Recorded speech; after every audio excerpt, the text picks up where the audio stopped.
মামলায় তদন্ত চলছে। বুধবার মদন মিত্রের ছোট ছেলে শুভরূপ মিত্র ইডি দফতরে হাজিরা দেওয়ার পর বৃহস্পতিবার সশরীরে সিজিও কমপ্লেক্সে হাজিরা দিলেন বিধায়কের বড় ছেলে শুভরূপ মিত্র।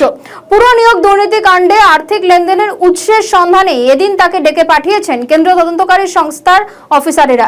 ইডি সূত্রে খবর, পুরো নিয়োগ দুর্নীতি মামলায় বিভিন্ন আর্থিক লেনদেন এবং বেশ কিছু সন্দেহজনক অ্যাকাউন্টের তথ্য পাওয়ার পর মদন মিত্রের পরিবারের সদস্যদের ওপর নজরদারি বাড়িয়েছেন তদন্তকারী আধিকারিকরা।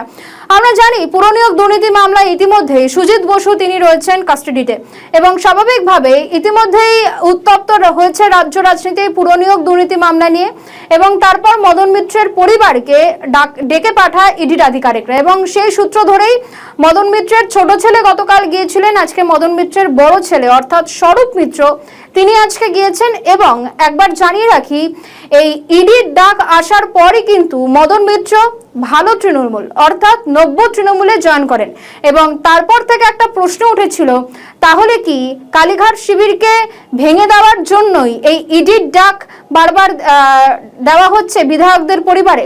এবং স্বাভাবিকভাবেই যখন একাধিক প্রশ্ন উঠতে শুরু করেছে, এখন দেখার ইডির আধিকারিকরা এই বিষয়ে পরবর্তীতে ঠিক কি তথ্য দেন।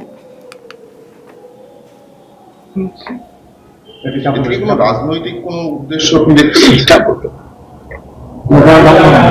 মদন মিত্র শিবির বদল করলো।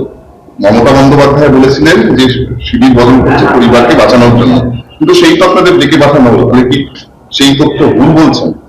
সেগুলো দেখুন, পলিটিক্যাল ব্যাপার আমি বুঝি না, আমি পলিটিক্স করি না।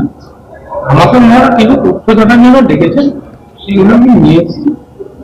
এবার আমাদের আমি ওনারা এগুলো থেকে অ্যাসিওর হবে কি হবে না সেটা আমার থেকে যারা চাওয়া হয়েছে আমি সব নিয়েছি। আপনাকে যদি আবার দেখা হয় আবার সহযোগিতা করবেন নিশ্চয়ই 100। কিন্তু বেঞ্চ হিসেবে আপনার অ্যাকাউন্টে লেনদেনের তথ্যের কথা বলা হচ্ছে, এটা সেটাই তো নিয়ে এসেছি। কিছু নেই, এরকম বেঞ্চ হিসেবে কিছু নেই। পেলে তো আমি বেরোবো না। ঠিক আছে, থ্যাংক ইউ। সরো সরো সরো